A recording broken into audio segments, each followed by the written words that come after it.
Good morning, everyone. My name is Catherine, and today, along with my team, we will be analyzing the ethics and the case of the Space Shuttle Challenger disaster. First, we will go through the background and talk about the accident. Then we will move on to the aftermath and the consequences of the accident. Finally, we will explain how the accident changed NASA forever. The Challenger space shuttle was used by NASA in the 1970s and 1980s. It had completed 9 missions prior to its 10th, and it was the second space shuttle to ever reach space. It was supposed to launch for its 10th mission in July 1985, but it ended up launching in January 1986 due to many setbacks.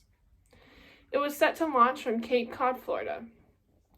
Its crew was comprised of 7 people, some of which who had had lots of experience. One of them was a teacher, Chris McAuliffe, who was going to be the first teacher in space because of a teacher in space program that was being run at the time. On January 28, 1986, the Challenger was set to launch. The temperature was well below freezing, but after many setbacks, the crew decided to launch anyways. As the shuttle ascended, the seals opened and allowed hot gas to rupture liquid oxygen tanks around the rocket boosters. The shuttle was torn apart by aerodynamic forces 73 seconds into liftoff and 9 miles from the ground. The rocket boosters continued to fly upwards until they were destroyed by using a remote control monitored by a safety officer. The crew compartment continued to fly upwards as well, reaching an altitude of 12.3 miles before free-falling into the Atlantic Ocean. All 7 members of the crew were killed during the accident, and the whole accident was televised on national TV. My name is Ella Reineman, and I would like to talk a little bit about what happened after the Challenger disaster. Everyone in the nation had put their life on pause to watch this historical launch take place. Then, when things went wrong, the catastrophe unfolded live on TV news for everyone to see. This was one of the most public disasters ever. NASA had just lost a crew on a mission in front of the entire world. In this quote from Ronald Reagan, the president at the time, he recounts the feeling of the nation on that day. He says, "We all headed for a TV and saw the explosion replayed. From then on, there was only one subject, the death of the 6 crew and 1 passenger. There's no way to describe our shock and horror." After the initial shock of the Challenger catastrophe, people needed answers. Because of this, a presidential commission was created to analyze every piece of evidence to try to piece together the root cause of the accident and how to prevent an accident like this in the future. So what did the commission find? Why did this disaster happen? Data on the ground as the accident unfolded pointed to a leak in the rocket boosters.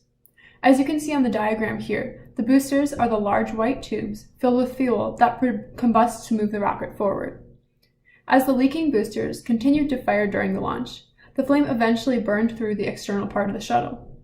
Eventually, the liquid hydrogen and oxygen tanks on board, shown in red and yellow in Figure 1, were compromised, causing an explosion when the substances mixed. The reason the boosters leaked was later traced back to a small rubber part, an O-ring. These rubber O-rings sealed the sections of the rocket boosters. It may seem strange that in a rocket with the most complex technology of the day, a piece of rubber was the component that ultimately failed. However, there was an interesting variable in play on launch day: the temperature. The ambient temperature on a day of launch was just 36 degrees Fahrenheit. 15 degrees lower than any launch before. As discussed in the report of the Presidential Commission, low temperatures cause rubber to be less resilient. This created gaps in the joints the rubber rings were meant to seal off. This was the cause of the leaks in the rocket boosters, and ultimately, the destruction of the shuttle and the death of everyone on board. So, did no one see this coming? The material properties of rubber in the coal are not incredibly advanced science. The horrible truth is that some people did. The rocket motors were produced by a NASA contractor, Morton Thiokol. Some engineers at Morton Thiokol predicted the failure. There had been evidence of a small amount of leakage on previous flights. Additionally, the rubber rings had never been tested at temperatures as low as the temperature at launch. Because of this, engineers recommended against the launch. At first, Thiokol managers backed their engineers and formally recommended that the launch be postponed. However, NASA did not respond well to this recommendation. The world was waiting for this launch, and the delay could mean months. Because of this, Thiokol pressed the engineers to reverse their statement. When they would not, management overruled them and submitted their own launch recommendation. Two more Thiokol engineers and a group of their colleagues were so concerned by the cold temperatures that they went the night before to try to convince NASA to postpone the launch. However, their attempts were unsuccessful. Because of this, 7 people on board the Challenger were killed on national TV the next day. My teammate Jacob is going to further discuss the ethical issues of the actions of the involved parties. Thank you, Ella. So now that we know more about the disaster, I'm going to discuss the morally relevant facts. Initially, NASA was blamed for allowing the disaster to take place, but a more thorough investigation had to be completed. The investigation into what happened was launched by the President and was headed by former Attorney General and Secretary of State William Rogers. The report created from this investigation was called the Rogers Commission Report. It essentially defined the technical issue that led to failure, the contributing factors that led to the technical issue, and how to prevent this from happening in the future. The report said that the issue with the O-rings was known prior to launch. It was brought up several times by engineers, but the issue was essentially ignored. This was because of the poor communication system at NASA. Although the issue was known, it was never brought up to the proper management. Additionally, the workforce at NASA was being overworked, which was causing pressure and the designs to not be reviewed as carefully as they should have been. In a meeting the day before the launch, there were concerns brought up by the engineers, such as Roger from Morton Thiokol, the contractor in charge of building the rocket boosters that failed. Roger and the other engineers advised them to delay the launch due to the cold weather, but NASA decided to go ahead and launch anyways. There were also external pressures to get the launch off. NASA had an overly ambitious launch schedule for the rockets and risked losing their funding from Congress if they could not keep up with what they had originally planned. So the Challenger disaster had huge implications on the US. But how did this accident change engineering design today? First, NASA did a complete redesign of their solid rocket boosters for future flights, which allowed for new safety precautions and innovations to take place. Additionally, a higher importance was placed on proper and clear communication in the industry. NASA set the example by creating a specific safety organization. Many other companies in the industry followed. Additionally, more rigorous systems of checks and balances were put in place. There are now much stricter standards that must be met for design, and systems have precautionary safeguards in case of failure. Non-intimidating managerial styles are also encouraged more now. Research has shown that when employees are under pressure, they are much more likely to make unethical decisions. Designs are much safer, and companies have better cultures when employees are not under strict and difficult to meet deadlines. There are also less critical assumptions made by NASA engineers today. There's a more detailed system of checks and balances during the designing and reviewing process. All of these recommendations were given by the Rogers Commission report, and most of the recommendations were implemented by NASA immediately following the release of the report and the Challenger disaster.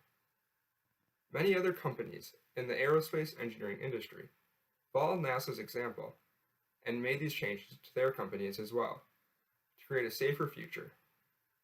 Now I'll pass it on to Andrew to talk about the summary of our report.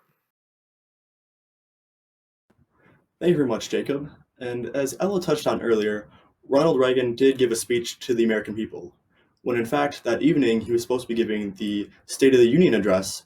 However, due to the events that unfolded earlier that day, he decided to postpone that and give a speech regarding the Challenger. And in that speech, he is quoted as saying, "The future doesn't belong to the faint-hearted, it belongs to the brave." And while I agree with this sentiment, especially in space exploration, with the United States wanting to be ambitious and one step up from other countries, I don't believe that it should come at a cost of a human life. And NASA partly agreed with me in this, and they suspended their shuttle program for almost 3 years. And this is when they did a full review of their policies and practices, as Jacob touched on, when they particularly looked at the amount of pressure that they put on employees, engineers, and their space shuttle schedule. And then after the reintroduction of the space shuttle program, there was 88 successful flights over the course of 14 years, which were all in part to build and supply the International Space Station. However, in 2003, there was the Columbia disaster, in which a space shuttle disintegrated upon re-entry, killing all 7 crew members. One of the findings from the Columbia Accident Investigation Board was the heavy criticism for NASA's decision-making and risk assessment when it comes to their organizational structure and sort of evaluation of their launches. This kind of concluded that they didn't learn anything from the Challenger and hadn't really improved anything in their program. From the Challenger, there was the ultimate consequence of the death of 6 crew members and 1 civilian, which ultimately left families without their fathers, without their brothers, without their mothers, and so on. And in the end, there was also the engineers who tried to stop the events, in particular Bob Ebeling, who died in 2016, who spent almost a third of his life contemplating what he could have done more to stop the Challenger disaster. As students at the University of Wisconsin-Madison, Catherine, Ella, Jacob, and myself all hold high ethical standards, especially when it comes to engineering practices. And that's why it's such a shame to see an individual such as Bob, who is the engineer among many others, trying to stop the incident, put himself in the light of blame after the incident. He's documented as saying to his daughter the moments before the event that he believed the rocket would explode and that all those inside would perish. And that's sort of just heartbreaking to hear that his words weren't taken seriously and that NASA and Morton Thiokol sort of surpassed his thoughts and opinions in accordance with their own agenda. And so in the end, there was no criminal files charged against Morton Thiokol. However, an engineer of theirs, Roger Boisjolly, filed a personal claim for an injury and damage lawsuit against the firm, claiming that there was a long-term conspiracy to keep their secret of mismanagement and safety problems sort of hidden about the shuttle rocket's booster problems. And in the end, NASA and Morton Thiokol clearly jumped through hoops of protocol in order to keep their mission a go. As it had been delayed many months, they didn't want the cold weather to stop them. However, as Ella explained, it was over 15 degrees Celsius colder during this launch than any other test launch they had done before, which is honestly just unethical without having the correct experimental data to back their decision to keep the launch going.